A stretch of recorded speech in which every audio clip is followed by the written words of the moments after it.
চৰকাৰী চাৰিটা আঁচনিৰ বিষয়ে আপোনালোকে এইটো ভিডিঅ'ৰ জৰিয়তে জানিব পাৰিব। এনেকুৱা চাৰিটা আঁচনি, এই চাৰিটা আঁচনিত বৰ্তমান এপ্লাই চলি আছে। যদি আপুনি এই চাৰিটা আঁচনিৰ বিষয়ে নাজানে, এতিয়ালৈকে এপ্লাই কৰা নাই, তেনেহ'লে এপ্লাই কৰিব পাৰিব। এই চাৰিটা আঁচনি কি কেনেকৈ এপ্লাই কৰিব লাগিব, এপ্লাই কৰিবলৈ কি ডকুমেণ্টৰ প্ৰয়োজন হ'ব, সম্পূৰ্ণ প্ৰচেছ আপোনালোকে এইটো ভিডিঅ'ৰ জৰিয়তে জানিব পাৰিব।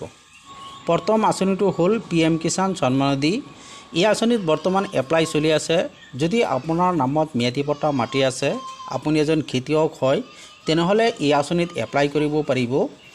অনলাইন যোগে এপ্লাই কৰিব পাৰিব। এই আঁচনিত এপ্লাই কৰিবলৈ প্ৰথমতে আপোনাৰ ফাৰ্মাৰ ৰেজিষ্ট্ৰেশ্যন কৰিব লাগিব। ৰেজিষ্ট্ৰেশ্যন কৰাৰ পিছত যেতিয়া ফাৰ্মাৰ ID ওলাব, তেতিয়া আপুনি এপ্লাই কৰিব পাৰিব।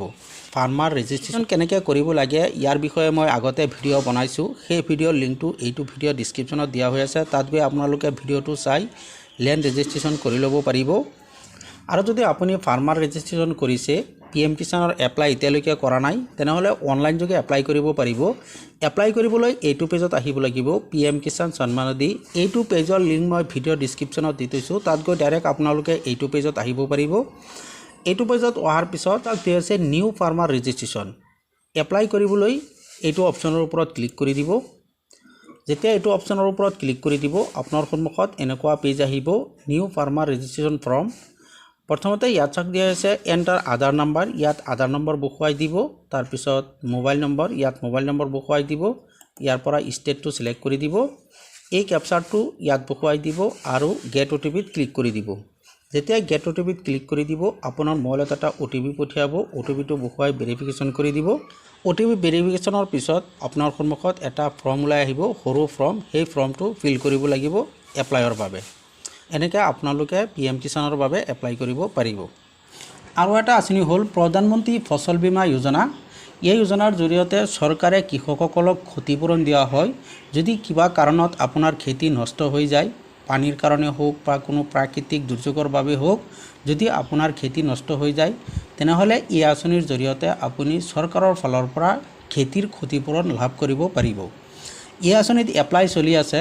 যদি আপুনি এজন কৃষক হয়, এতিয়াও এপ্লাই কৰা নাই, তেনেহ'লে এই আঁচনিত এপ্লাই কৰিব পাৰিব। এই আঁচনিত এপ্লাই কৰিবলৈ আপোনাৰ ক'তো যাব নালাগে, নিজে নিজে এপ্লাই কৰিব পাৰিব। এপ্লাই কৰিবলৈ এইটো পেজত আহিব লাগিব, প্ৰধানমন্ত্ৰী ফচল বীমা যোজনা। এইটো পেজত আহিব লাগিব। এইটো পেজৰ লিংক মই ভিডিঅ'ৰ ডিছক্ৰিপশ্যনত দি থৈছোঁ। তাত গৈ ডাইৰেক্ট আপোনালোকে এইটো পেজত আহিব পাৰিব।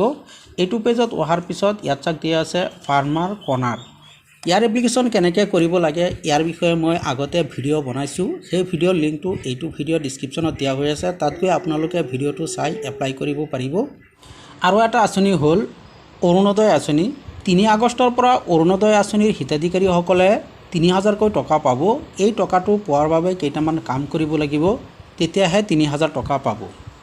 এই 5টা নিয়ম মানিব লাগিব অৰুণোদয় আঁচনিৰ 3000কৈ টকা পোৱাৰ বাবে। 1 নম্বৰত হ'ল পৰিয়ালৰ সকলো সদস্যৰ আধাৰ সংযোগ বাধ্যতামূলক। পৰিয়ালৰ সকলোৰে আধাৰ সংযোগ হ'ব লাগিব। 2 নম্বৰত হ'ল স্থায়ী বাসিন্দাৰ প্ৰমাণপত্ৰ দিব লাগিব। আপুনি ভোটাৰ কাৰ্ড, আধাৰ কাৰ্ড, যিকোনো এটা ডকুমেণ্ট দিব পাৰে। 3 নম্বৰত হ'ল বেংকৰ একাউণ্টৰ লগত DDB লিংক থাকিব লাগিব, তেতিয়াহে টকা পাব। যদি আপোনাৰ বেংকৰ একাউণ্টৰ লগত আধাৰ কাৰ্ডৰ DBT লিংক নাই, তেনেহ'লে যিটো বেংকত আপোনাৰ একাউণ্ট, সেই বেংকত গৈ DBT লিংক কৰি ল'ব পাৰিব। 4 নম্বৰত হ'ল পৰিয়ালৰ কোনো সদস্য চৰকাৰী চাকৰিত থাকিব নালাগে। 5 নম্বৰ হ'ল সকলো নথিপত্ৰ সঠিকভাৱে আপডেট হৈ থাকিব লাগিব। আৰু এটা আঁচনি হ'ল স্বচ্ছ ভাৰত মিছনত চৰকাৰী টয়লেটৰ বাবে এপ্লাই কৰিব পাৰিব। এপ্লাই চলি আছে। যদি আপুনি এতিয়ালৈকে চৰকাৰী টয়লেট বনোৱাৰ বাবে 15000 টকা পোৱা নাই, তেনেহ'লে অনলাইন এপ্লাই কৰিব পাৰিব। যদি অনলাইন এপ্লাই কৰে, তেনেহ'লে চৰকাৰৰ ফালৰ পৰা 15000 টকা দিয়া হ'ব টয়লেট বনোৱাৰ বাবে। ইয়াৰ এপ্লাই কৰিবলৈ এইটো পেজত আহিব লাগিব, স্বচ্ছ ভাৰত মিছন। এইটো পেজত আহিব লাগিব।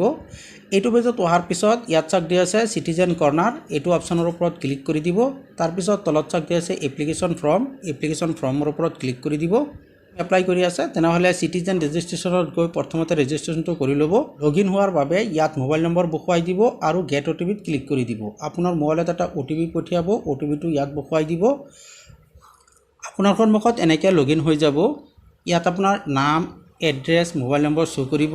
ছাইডত চাওক 2টা কলম দিয়া হৈ আছে। ওপৰত চাওক দিয়া আছে নিউ এপ্লিকেশ্যন। নিউ এপ্লিকেশ্যনৰ ওপৰত ক্লিক কৰি দিব। আপোনাৰ সন্মুখত এনেকৈ এপ্লিকেশ্যন ফৰ্মটো খোল খাই আহিব। এই ফৰ্মটো ফিল কৰিব লাগিব। তাৰপিছত এপ্লাইত ক্লিক কৰি দিব। যেতিয়া এপ্লাইত ক্লিক কৰি দিব আপোনাৰ এপ্লিকেশ্যন কমপ্লিট হৈ যাব।